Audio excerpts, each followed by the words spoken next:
otherwise known as Forum BX257, your friendly neighborhood 1980s G.I. Joe reviewer. And today I'm going to be talking about the 50th anniversary line of G.I. Joe toys.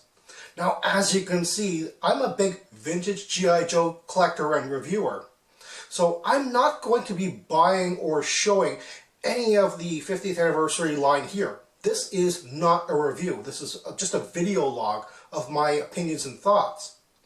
However, I have talked to several local collectors who do collect the 50th anniversary line. I have seen very passionate comments on the collector forums. I've seen the toys at Toys R Us, and I've actually been able to handle some of the toys at no less than 3 toy shows. So I do have an opinion on the matter, even if I don't feel like actually buying any of the stuff. One very interesting thing about the 50th anniversary line is, well, 50 is a big number. 50th anniversaries of anything is usually something very, very exciting and very notable. So why is it so under the table, kind of a thing from Hasbro? And it's not just Hasbro. I mean, of course, it's the retailers as well.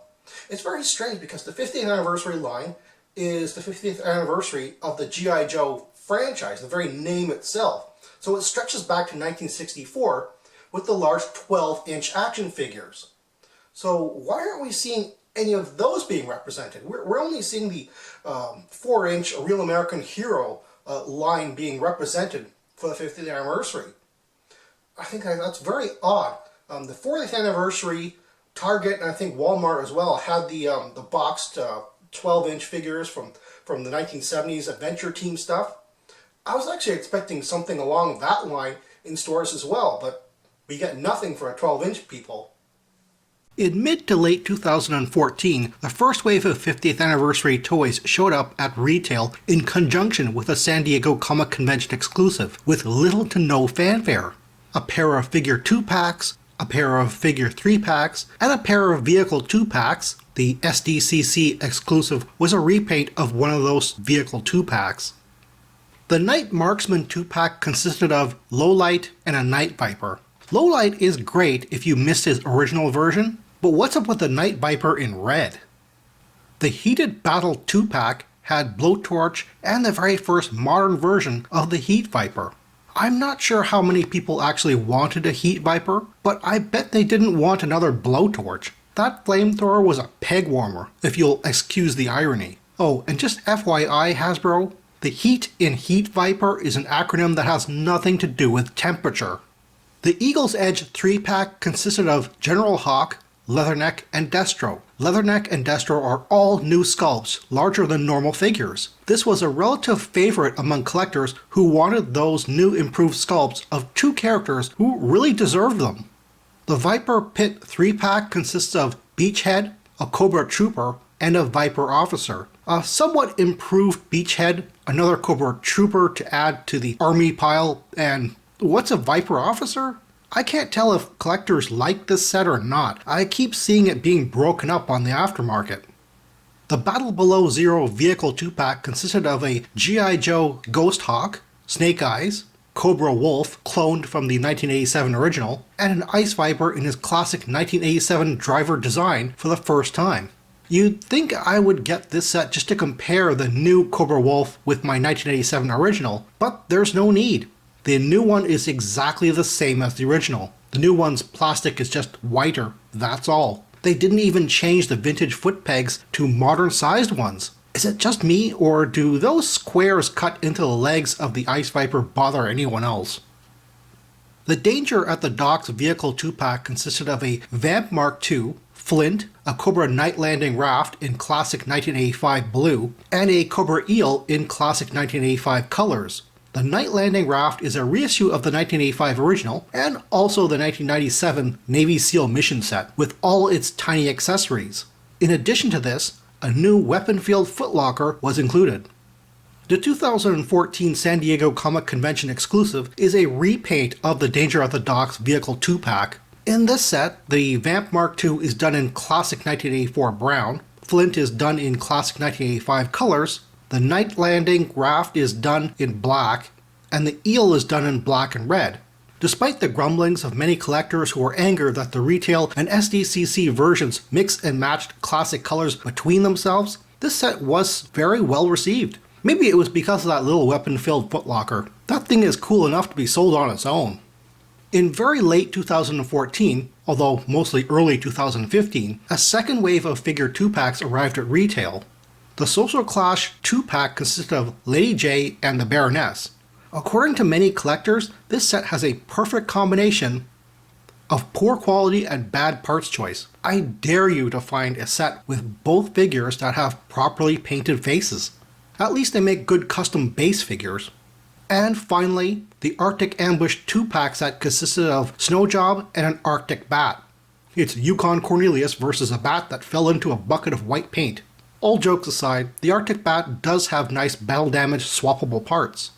With the exception of the figures I noted, most of these are repaints of the 2011 Pursuit of Cobra and 2012 30th Anniversary lines, with the exception of the Baroness and the Ghost Hawk, who time-traveled from 2009's 25th Anniversary line. In short, very few of these items are new or desirable, and it's not surprising that modern G.I. Joe collectors were less than impressed.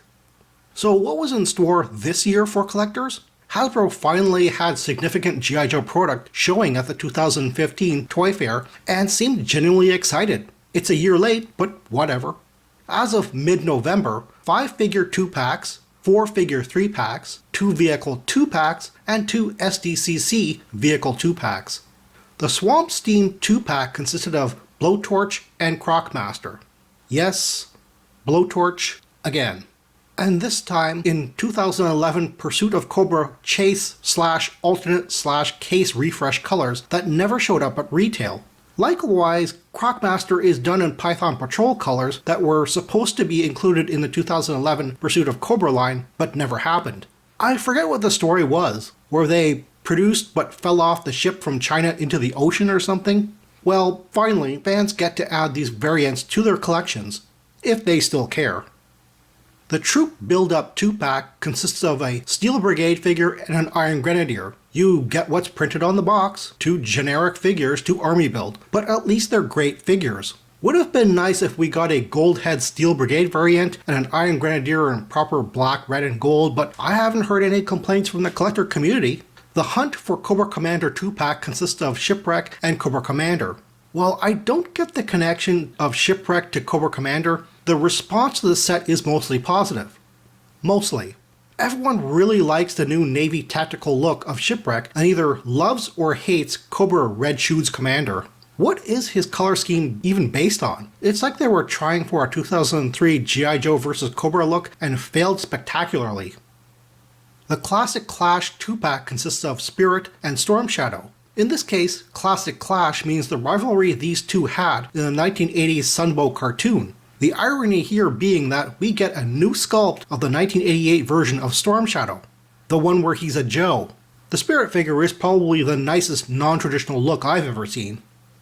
The Marine Devastation 2-pack consists of Gung Ho and a Cobra Shadow Guard. This is another highly anticipated set by collectors, mostly for Gung Ho, who is an all-new improved sculpt. But what exactly is a Shadow Guard anyway? Is it the Black Hole Stormtrooper of the Crimson Guard universe? At least nobody disliked this figure. The Vanishing Act 3-pack consisted of Hit and Run, Torpedo, and Zartan. This was a set that collectors were lukewarm responding to. Hit and Run in a bland gray was just okay. A new Torpedo in colors close to the original, but not as close as the 2008 version, was just okay. And a Zartan in 2013 Toy Fair concept outfit that nobody wanted was just okay. The Sneak Attack 3-pack consisted of Bazooka, Dusty, and Firefly. 3 great figures with odd color choices. Did Bazooka and Dusty transfer to the Navy or something? What's up with the blue camo? Bazooka almost makes sense since his original red shirt was based on the 1980s New England Patriots jersey, which is now blue, but it isn't even close in design. I've got nothing for Dusty. And Firefly has inverted colors. At least they kept him mostly traditional. The chase for the Mass Device 3-pack consisted of Duke, Cobra Commander, a Cobra Claws Trooper, and a Claw Glider. This is just the 2008 DVD Battles 4-pack set number 5, missing the Alpine figure. What's wrong with that, you ask? The set recreates the beginning of the 1987 G.I. Joe animated movie. It has nothing to do with the 1983 Mass Device miniseries. This is great if you missed the 2008 sets, which admittedly were hard to find back in the day. As for the missing Alpine figure, the Rock Rampage 3-pack consists of Alpine, a Cobra Shock Trooper, and a Rock Viper. This set is relatively new on the market, so I can't gauge collector reaction to it just yet. All the figures are reissued from previous versions and have, as far as I can tell, exactly the same colors. I can see this being popular as Alpine in his 1985 colors was originally hard to get on his own, and the other two are good, well-equipped troop builders. The Silent Strike Vehicle 2-pack consisted of a Sky Striker, Ace, a new G.I. Joe character codenamed Sightline, a Hiss Tank, a Hiss Driver, and a Hiss Gunner. This is the set that tells fans Hasbro loves them. A Sky Striker in black that isn't an exclusive? Yes please. Sightline, a character honoring the late Gary Head, the G.I. Joe superfan who encouraged me to put more obscure info in my reviews? Awesome. Ace is a reissue of his previous figure in dark subdued color scheme. Nothing exciting, but a perfect fit for a black jet. A Hiss Tank in orange with Coast Guard stripes on it? Okay. At least it doesn't come with an Echo Warrior blasting water cannon. The weak point of this set are the Cobra figures. The driver and gunner concept is good, but the similar orange Hiss Driver figures don't cut it. Despite the Cobra shenanigans, this is the only set I'm tempted to buy. There are lots of cheap broken up sets on eBay to satisfy everyone though. The Desert Duel Vehicle 2-pack consists of an FOE Striker, Chuckles, Night Fox, Cobra Basilisk, Cobra Elite Horseman, and a Cobra Air Trooper. This is another set that is quite popular with modern collectors, although I personally don't see why. The FOE Striker is a heavily modified Awe Striker, which is admittedly quite cool, but Chuckles in subdued clothing? You know he's Chuckles, right? If you're going to take away the trademark loud Hawaiian shirt, why not go completely paramilitary? Night Fox fares no better with a repaint that makes him look like Tiger Force Wreckage / Sabretooth for no reason. The Cobra Basilisk is a Snowcat in Cobra Blue, ho-hum. A Crimson Horseman driver in Cobra Blue and Black makes sense, I understand that. But why was the Cobra Air Trooper even included in this set? He's a pilot with nothing to pilot. The 2015 San Diego Comic Convention Desert Duel contains exactly the same items as the retail version. The only difference is that it comes in a different packaging featuring gorgeous painted artwork that, when held beside the equally gorgeous Crimson Strike box, forms a continuous battle scene. Last up is the 2015 SDCC Crimson Strike Vehicle 2-pack, which consists of a Cobra Scythe jet, an AVAC pilot, an Alley Viper, G.I. Joe Chimera tank, Steeler, and Grunt. Collectors seem to warm up to this set slowly, and I can see why. On the surface, it seems like the Silent Strike set, but lazily done in reverse. The Cobra Scythe is a Sky Striker with the most elaborate factory paint scheme I've ever seen. It's like they took the traditional red and silver AVAC pilot color scheme and wrapped it around a jet. The new AVAC pilot itself is universally thought of by fans as ugly though. It's hard to complain about the weird color scheme on the Alley Viper when it's traditionally very odd. So status quo there. The G.I. Joe Chimera is a Hiss tank done in military green. Let me rephrase that. It's the first official G.I. Joe faction Hiss tank.